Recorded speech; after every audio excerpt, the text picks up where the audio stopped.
There we go. Hi, Kate. How you doing? I'm good, thanks, Dominic. How are you today? Yeah, I'm feeling really good actually because I got a haircut. Oh, No one can nice. see that, obviously, because it's a podcast. But if you're watching our video on our YouTube channel, you'll be able to see that I'm sheared. That's it. You look very sharp. Very, very nice. You can't underestimate what a haircut does for you when you're in lockdown. That's So, so true. I was tempted to go through the dog grooming channel. So when my golden retriever Austin got his bath and the lady drove up in a little blue wheelers van, I was just going to hop in and be like, "Can you just a 2 for 1? Like if you can just sort me out, that'd be swish." a cut and color. A cut and color. Cut and color. If you could also trim the hairs around my feet, that'd be great. But I didn't take her up on that, so we'll have to just wait until actual hairdressers are back running. You'll get your little puff tail and your little socks on your paws another day. Absolutely, exactly. All right, now, Dom, I need to. Obviously, we're going to get through our kind of intro for our podcast. So I just want to remind our listeners that we do like to enjoy a bit of a laugh. I think we're pretty funny. And my mum thinks I'm funny. So, that's really important. But look, the stories that we do tell, sometimes they can involve some pretty serious or horrific or traumatic events. And we mean no disrespect at all to the victims, the survivors, loved ones, or anybody that may have gone through something like this. Humor is a really powerful way to process how you feel, and that's what we're using as we're discussing some of these topics. So, look, we understand if you don't vibe with that. That's fine. You're welcome to move along and find another podcast. But for those of you that want to stick around and have a bit of a laugh for some catharsis, please stick around. And on that, what is our topic of this week, Dominic? Oh my God, I am so very excited for this episode. This is the first one of our formal podcast. We've had 2 tests and now we're into the thick of it. But this is the topic that actually got me started on the whole idea of shitting bricks. So this week, I really wanted to touch on the theme of survival.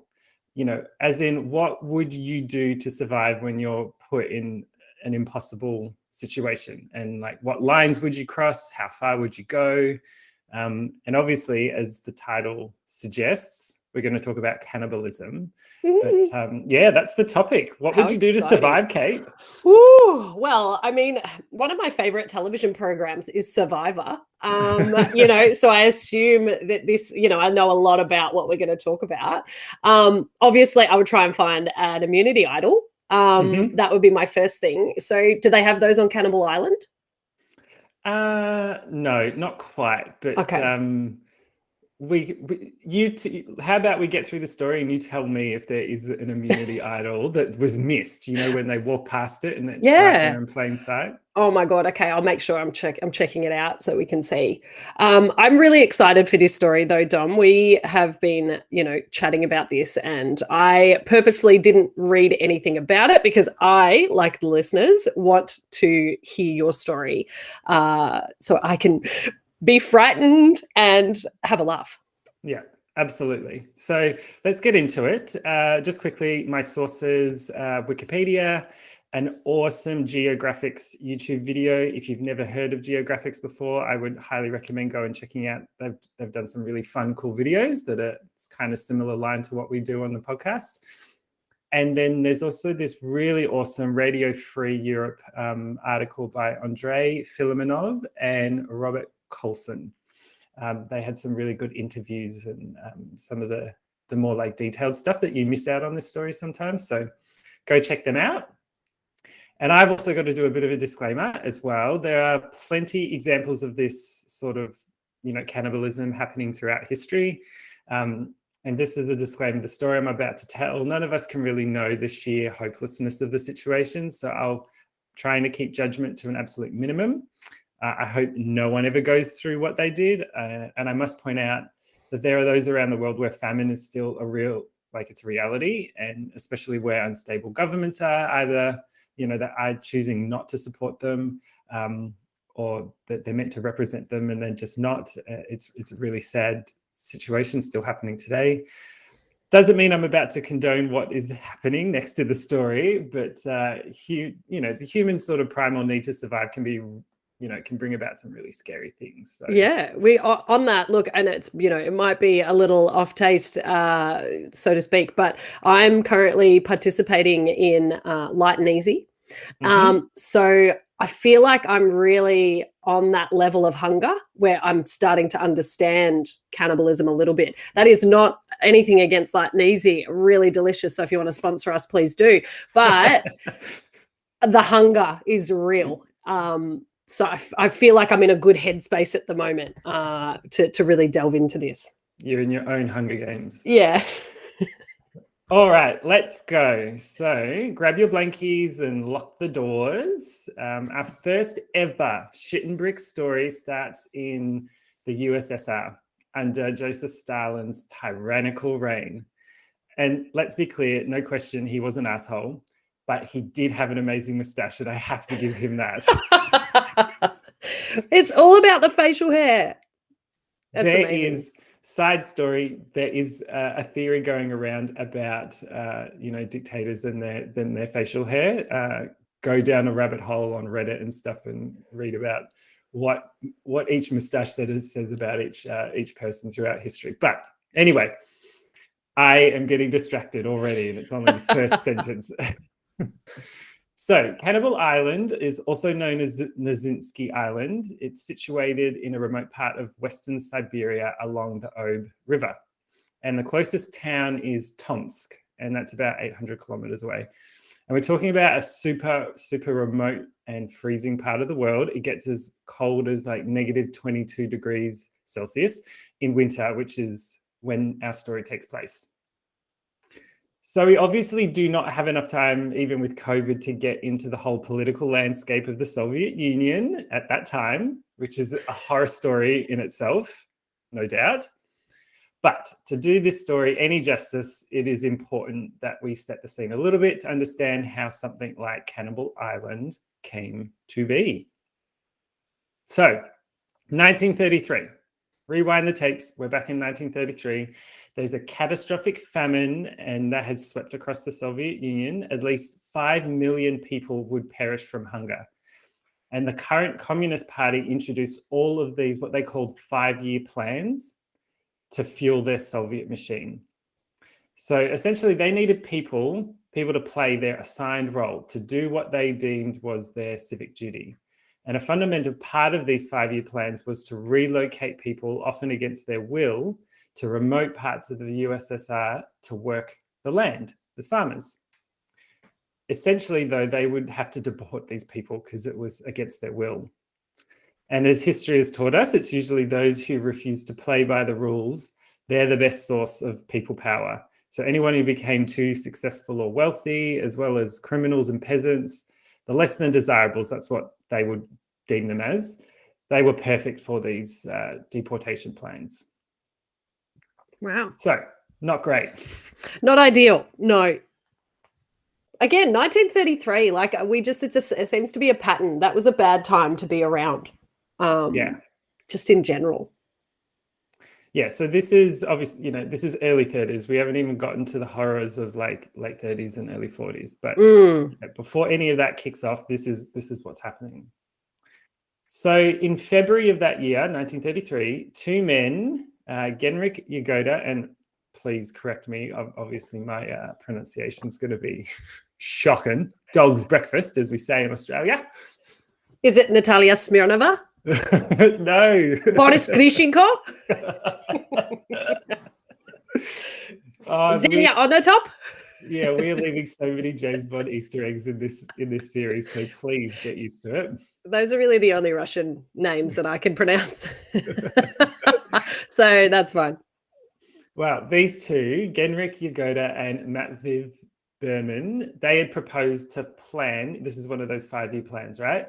They proposed to plan to resettle up to 2 million people to Siberia and Kazakhstan in these special settlements. And the deportees or settlers, I'll sort of flip back and forth between those two titles, just because, there's some There's a reason behind it, but anyway, these deportees, they were to bring over 1 million hectares of virgin land in the sparsely populated regions into production and become self-sufficient within 2 years. So it's a big area. There's all this land just sitting there, and they're like, come on, we need people to go and farm it and get it producing food and all that sort of stuff. And we need to get people out of our way as well. So 2 million people, that was the plan. Now, at the time, those who lived in some of the major cities like Moscow and Leningrad, they were being asked to apply for what they called internal passports. Is this sounding a little familiar with COVID? Ooh, I've got an internal passport on my phone right now. Yes. Well, it's a similar sort of thing. They were forcing people to get these internal passports to prove who they were. And the idea was that the powers that be would use this as an excuse to sort of weed out the less than desirables. And that's how they forcefully recruited these settlers. So most of these settlers were deported within like 2 days. Wow. Roughly 6,000 of these settlers would end up on Nizinsky Island. And now there isn't an exact number that I could find, as it kind of varies a little bit, and documentation wasn't exactly, the highest of priorities back then. Hang on, wait. Before you cut my arm off to put it on a fire, can I just make a quick note in my journal so that we can document all of this? Right? Not really thinking about it. We all bitch and moan about having to carry around a digital passport for our vaccination, but jokes aside, that's sort of the reality of the situation. They were trying to catch these people out on purpose for not having these passports. And I've managed to go back and find some of the sort of interviews and reports of like what had happened to these people, their own individual stories of when they got nabbed.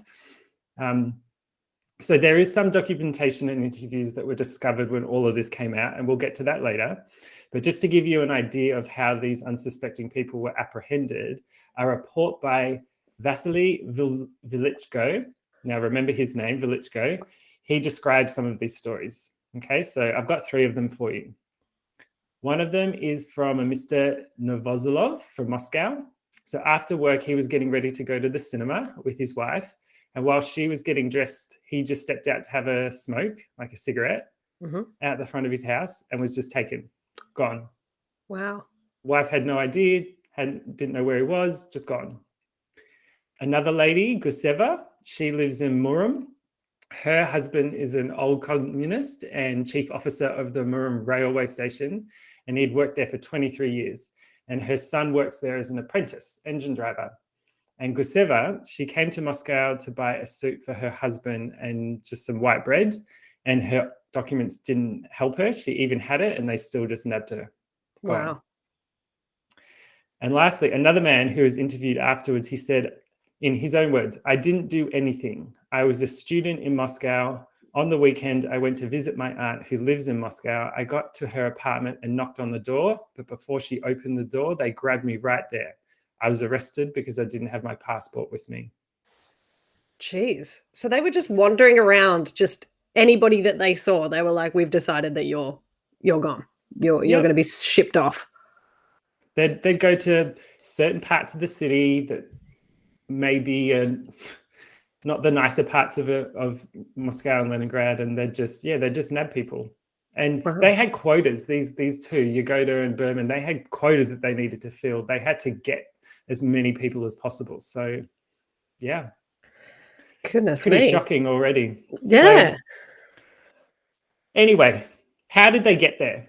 How did they get to the Nizinsky Island? So the idea was that after these unsuspecting settlers were nabbed and given a bogus hearing, sometimes not even a hearing, they were crammed onto these pack trains and shipped like cattle from the main cities out to these really remote areas. And Tomsk, remember, that's one of the closest town to Nizinsky Island. That was one of the rallying cities where settlers would be relocated and distributed across the wider region. So think of it as like Ballarat. Yeah, same thing. Yeah. So just to clarify, this was not the most well-planned effort on their plan. Yeah. Initially, way too many deportees would arrive at cities like Tomsk, sometimes without even a heads up. So just here's a train. Here's a train. Oh, cool. Oh, Sergey, we need to get the people off the train again. Oh no, another 1,000. Yeah, and they're like, where do you put these people? How do you Yeah. feed them? And the general lack of infrastructure in place meant it was just we're already setting up for a complete disaster here. Yeah, Right? absolutely. Firstly, so what was life like on these trains? The daily food ration during the trip was about 300 grams or 10 ounces of bread per person. That is it. Wow.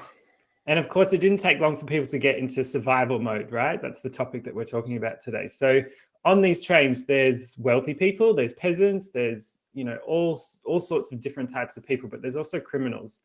And the criminal groups among the settlers, they would start to beat the others and steal their food and clothing. So they're not even at the island yet, and they are turning on one another. They're already into Jeff Probst standing at the front of the train. This is Survivor. Yeah. Yeah. Not great, okay? Now, as I said, Nazinski Island, this island, it's about 3 kilometers long and about 600 meters wide. So just picture that. Okay. And it's 800 kilometers northwest of Tomsk. To get them from Tomsk, they've already had like a shit V-line train out to Tomsk. Now they got to get from Tomsk to Nazinski Island. To the island, yeah. Yeah, they use river barges, which were built to transport the settlers. And on those barges, they just had basic food and a few guards. No other supplies. How long did it take to get from Tomsk to the island on these barges? I don't know. What's the going speed Was rate? That 800 Ks, did you say? Yeah, on a Jeez. barge. Okay. So it would have taken a while, but it's just them on a boat with some guards. They just had food, but there was no other supplies were given. Wow. Like no other survival supplies. No tents, nothing. Just no toilet? What about a toilet? No, nothing. I need to know where the toilets are, Dominic. I would not have coped on this Kentucky tour. It's not for me. Give it 1 star, would not travel again. Well, as I was reading this, I'm like, this is kind of like the original Fyre Island. Yeah, exactly. Just same result. It turned out real shit. I mean, was Ja Rule at Tomsk at the time or no? Okay. Was it Ja Rule? Have I got the correct rapper there? I'm not sure. Okay. I don't know a lot of Also, that sentence. Works in events. I'm really showing my age. Ja Rule. Is that the correct rapper? Is that all right, the boomer? As someone that has worked in events, it pains me too much to hear about the story about Fyre Island Festival. Yeah, so I'm that's I'm fair. not going to do it. It would frustrate me too much. Yeah, absolutely. Right, Nomitsky Island, though, we're here for it. Mm-hmm. Get some DJs over there, baby. So they're on the barges, 800 kilometers. They arrive and they unload their passengers during the afternoon of May 18th. So there was no roster, but on arrival, rough numbers, there were 322 women and about 4,500 men. They were counted, and there was already 27 bodies of those who had died just from the trip from Tomsk. Wow.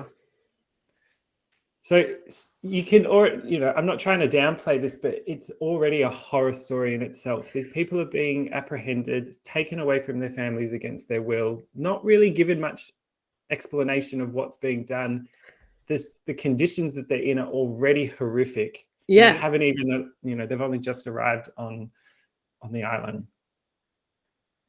27 people had already died just from the trip, and over a third of them were reported to be too weak to even stand on arrival. All right, so eventually a system was introduced where food was distributed to self-appointed leaders of groups of about 150. Mm-hmm. So on arrival, I didn't write this down, but on arrival, they tried to distribute food just willy-nilly to everybody, and riots broke out, people stormed things, it was a shit show, and the guards just shot into the crowds. They tried to do it again the next day, disaster again. So eventually this system was put in place where they're like, you need to nominate leaders for every 150 people, and they're going to be the ones that will distribute the food for you. So upon reflection, I think when they sit down and do a PMI of this activity, they really need to think about that structure before they ship people off to an island. Just some leadership advice, from my perspective. Because, as soon as you say, here's a leader, guess who are the people that are going to be the self-appointed leaders? The chosen leaders. The report suggests that they were often the most corrupt and the most selfish, and they would keep food for themselves, and they'd even use it to barter with the guards and other settlers. It's their only currency, right? Yeah. It was said that often women would sell their bodies in order to get more food for protection. Even the meager amounts of food that they did have, they had nothing to cook with. So often they would just mix the flour with river water, and it wasn't long until things like dysentery and diseases would spread as well. Yeah, absolutely. God. Yeah. First few days. So even if things weren't bad enough already, another 1,200 additional deportees would arrive later in May. So, it's not a huge island. They've got nothing. They've got flour. Yeah. If they're lucky enough to get flour, but that's it. And that's the food that they were given, was just like a handful of flour. That's it. Wow. Okay. So life was obviously pretty miserable, and life was all about survival of the most cunning. People were freezing to death daily in the snow and rain. And for those able to start fires, some would often fall asleep too close and they'd burn to death as well. Oh my God. Yeah. They literally, wow. That's, not a fun camping trip. No. So trying to give you some backstory and understanding of what pushed these people to get to a point. Yeah, to get absolutely. to where obviously we're going. So another question that I definitely ask myself, and you probably, I'm sure listeners are asking too, why didn't they try and escape? So some deportees did, they tried to make primitive rafts to try and escape, but most of the rafts would collapse and hundreds of corpses would wash up on the shore below the island. Guards even hunted and killed other escapees as if they were hunting them like animals for sport.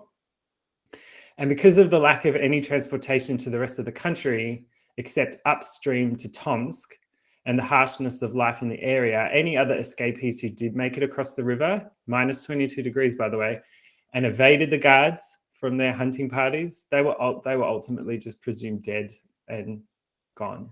Yeah. So we're talking 800 kilometers on a raft built from sticks and, stuff you find on the island. You've had no food for weeks. It's minus 22 degrees. I can't see that being a, successful trip. No, exactly. So order on the island quickly broke down and developed into absolute chaos. The majority of them had no idea even how to work the land. So these people are not even trained or aware of how to be farmers. That's hello. May have thought that was an important thing.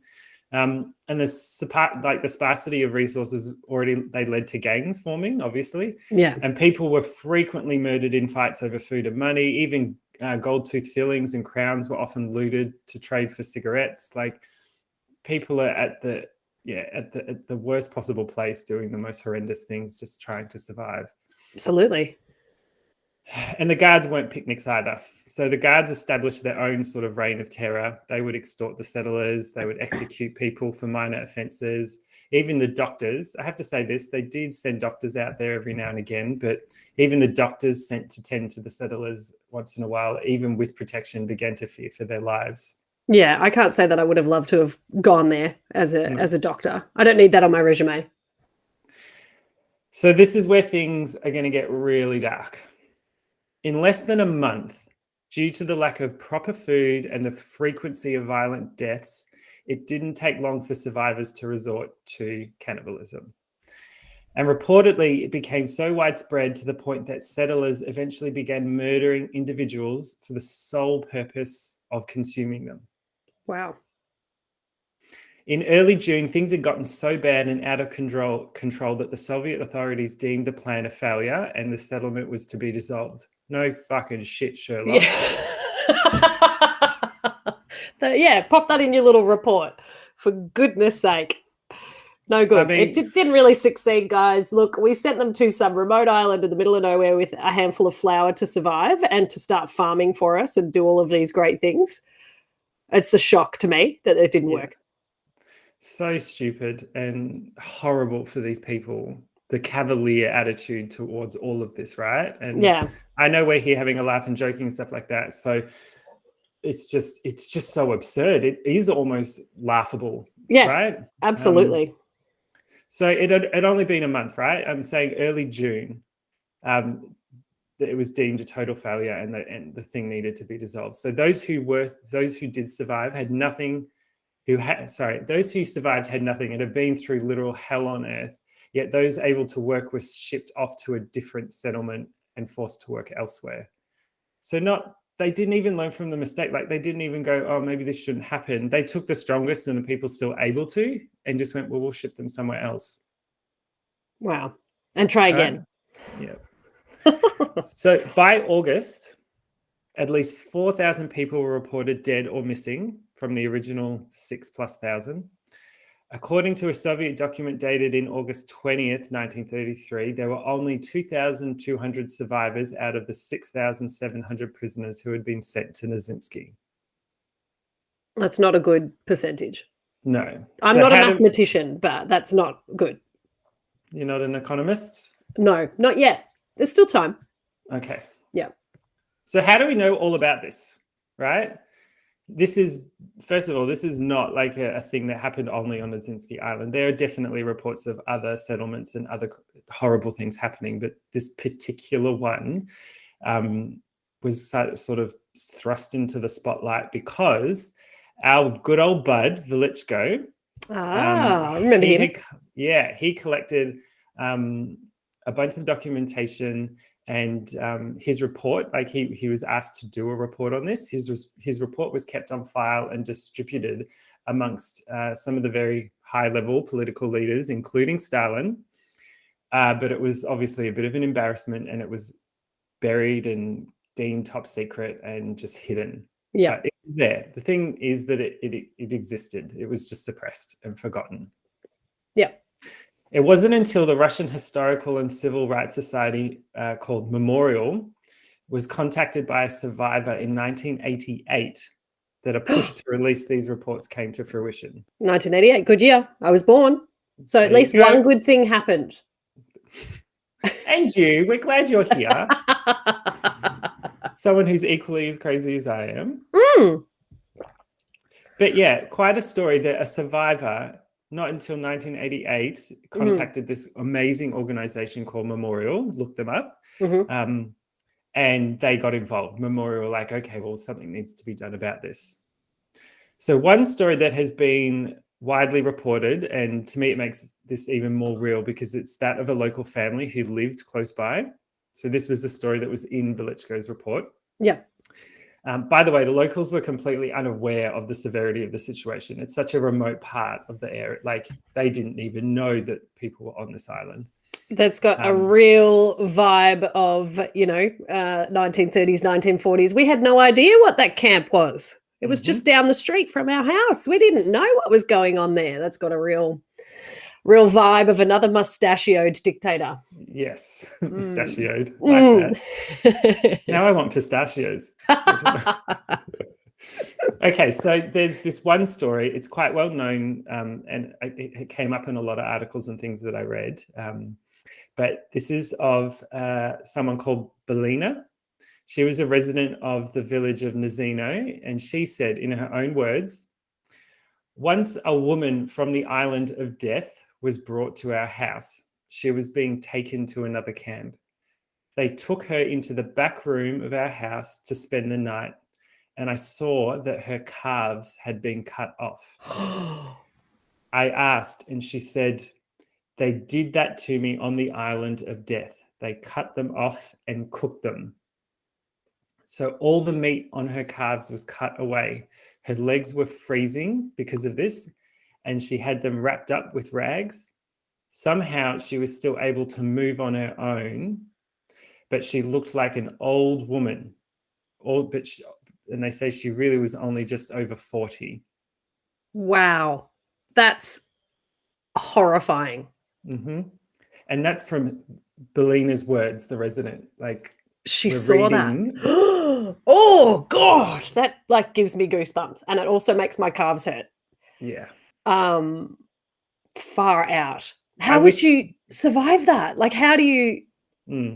I wish that there was more for me to dig up on how was she able to walk? Yeah. How was she able to survive? Blood loss, weakness. She's already gone through hell on earth, and then somehow and there's no photos or anything. There's just these written testimonies Yeah. that Velichko captured. Oh God. Yeah. I would want to know, like, how can you walk?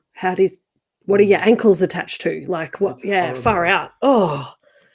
Ooh. So in the report, they also spoke to one of the criminals who had survived on the island, and in his own words, they asked him if he ate human meat, and he said, "No, that is not true.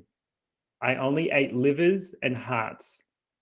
When asked for details, question mark, Yeah. right? Yeah. When asked for details, he said it was very simple, just like shashlik. We made skewers from willow branches, cut it into pieces, stuck it on the skewers, and roasted it over the campfire. I picked those who were not quite living, but not quite dead. It was obvious that they were about to go, that in a day or two, they'd give up. So it was easier for them that way. Now, quickly. God, but I can see that you are 1 foot in the grave. So can I please have your liver and your heart? I'm going to make a shazlik, pop it on the grill. We're going to have some music, maybe some beers. No. It's just the casualness of it. But again, it's why at the start I wanted to be really careful about judging here, right? We've just heard about all these horrific conditions and where their human spirit was pushed to. Yeah. He's, what he said in his own words, it sounds so disrespectful. It sounds horrible. He sounds like a monster saying what he's saying.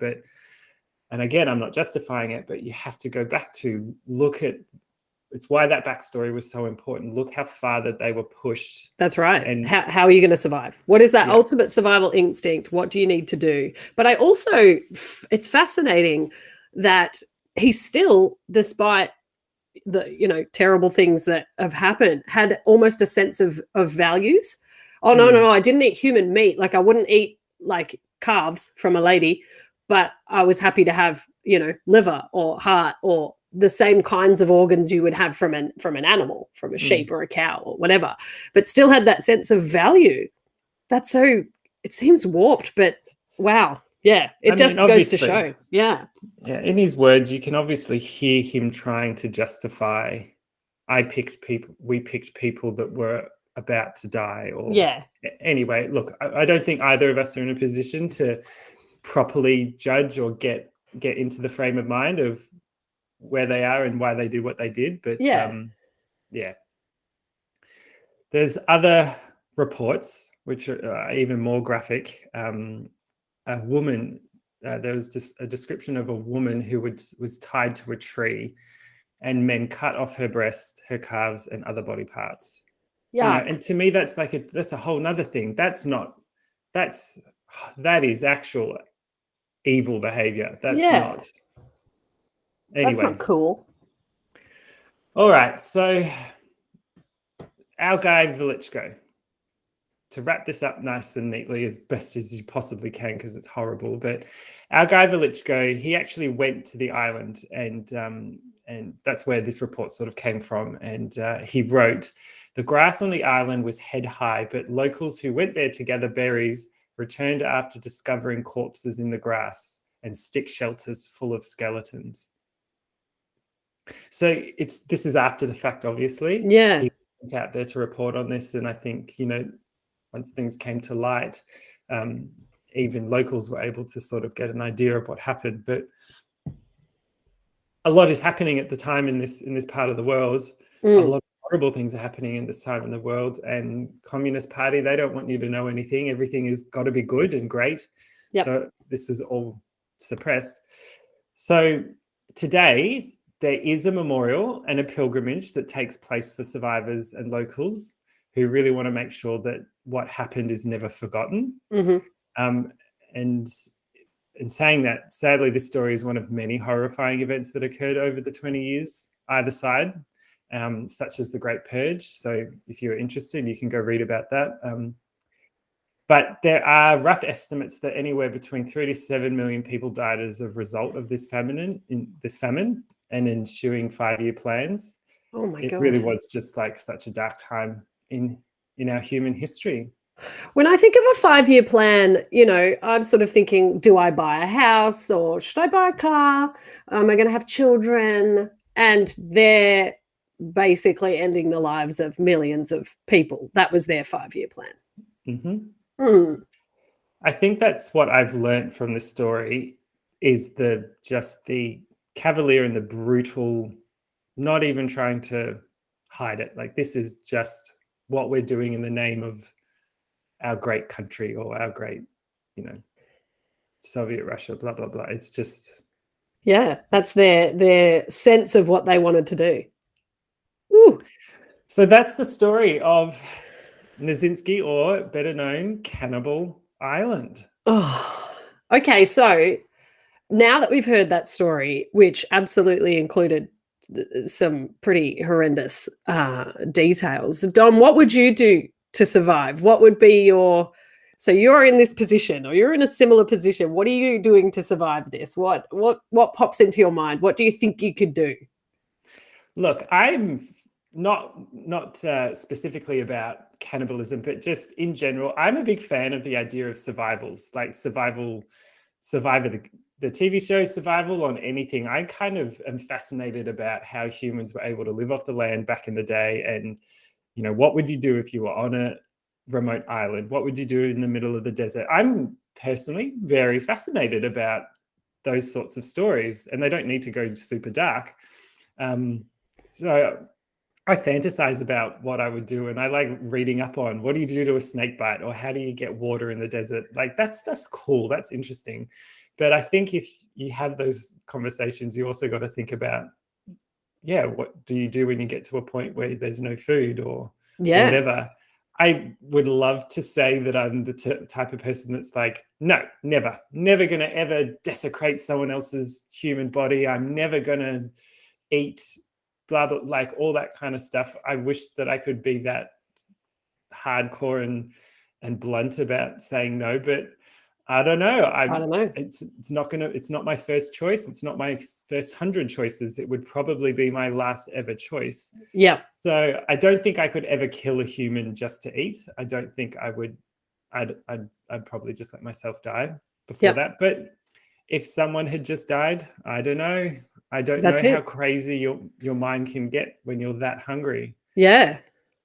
I think I've got an idea because, obviously doing the 1200 cal program with L&E, I have got a real vibe of how hungry you can get. I have a goldfish. I was eyeing him off the other day. I was like, you'd fry up nice. I might think about that. But then I realized that I'm very privileged to live in a place where I can go to a supermarket and just buy what I want. I feel like we need to have a survival weekend up in Ballarat, up at the property. We need to try and build a shelter, build a fire, using really basic stuff. I would love that. And that's actually a really great place to do it, because then we can just go inside when we get cold. But yes, I think I agree. You don't know where your mind would go, to sink to those depths. And I think as well, in the sense of Cannibal Island, it's fascinating because a lot of people probably went off what other people were doing or saying. It was that kind of peer group environment where you're like, oh, Jimmy is, eating this and there's some left and they've just offered me food. You're probably not inclined to turn it down, being that hungry and, that close to death. But if you were on your own, I feel like it would be a different scenario. I'm not sure. I just, I would be inclined to think that I would try to survive however I could, but it's very difficult to put yourself into that, that mind frame. Because I think sitting here in my study, I'd happily skydive. That's no problems at all. Yeah, I'll skydive. But then when I was in the plane, or if I was driving to the skydiving place, it became a reality, I would chicken out for sure. You don't know, like, it's easy enough for us to sit here and say what we might do. But unless you're in that situation, my goodness, I really don't know. I think I can safely say I would not tie someone up to a tree and do what was done to that woman, or Yeah. probably many women. I don't think I would go around hunting people. I think, we're talking about so many different things here. In this story, it's not just as simple as people got desperate, they needed to eat. Like there was some very obvious black and white horrible behavior and choices made by people to take advantage of a situation. And it is Lord of the Flies-ish type of horrible. Yeah. And even when you were talking about the train trip, you think of Snowpiercer and the jelly, the fuel that they had to eat and having to share that, and having the classes in the train carriages. And then you think of, handing out food to people. Immediately what popped into my mind was Squid Game. And, the fact that that person hasn't eaten and it turns into an all-out kind of, brawl. So there's a lot of those pop culture references that you can kind of draw into that kind of give you an idea of what's going on. But again, it's a very outsider's perspective of what these poor people. But yeah, I would agree. I can't say that I would go down the criminal path of, willfully hurting people. I'd be very much inclined to just survive. Yeah. Whatever that looked like. It's why I love this topic. And I'm really looking forward to, in future episodes, coming back to this topic on survival, not necessarily cannibalism, but maybe again, I think it would be really interesting to do another one of my favorite stories that just happens to be about cannibalism, but it's a survival story, is the story of the rugby team, and the movie Alive. And it's a totally different situation, but it's the same sort of test of human spirit of what would you do. So maybe if our listeners are lucky and we are around for long enough, I will, maybe not next time, but give us a few episodes to to digest this. Great minds think alike. Yeah. We haven't made enough poo jokes this episode, so we have to make cannibal jokes. Fair enough. Well, I mean, I think that survival, hopelessness, that kind of ties into some of people's deepest fears, but also links us to next week's episode. I'm going to be talking about space, which, as space, the final frontier, frightens me. I have no interest in going to space. What about you, Dom? Do you want to go to space? Put me on an Elon Musk rocket right now and send me to Mars. Get me on the Bezos mobile. I'm off. Pew! I've got no interest. So I'm going to have a chat about why I don't have an interest in that. But yeah, stick around for that episode if that's of interest to you. I'm sure that it will be, because, we're having a good time. So come and have a listen to us and have a good time next week as well. Awesome. I mean, that was quite a story, Dominic. I'm going to have to take some time to think about that one and prepare for our next week's episode. Well, at least it's not dinner time. You don't have to go cook dinner now. So. That's so true. It's almost lunch. Maybe I will have that goldfish. All right. I'm going to stop recording. That's it. Cool. Ripper. I'm glad that didn't take as long as I thought. I thought I was going to go for too long, but I definitely culled it down, and I that was perfect. Rushed. When I looked at the time, that's why I thought I'll throw the question out, which I enjoyed anyways, like having a bit of a wrap up and a discussion about the episode, because I saw the time, it was sitting at like 36, 37 minutes.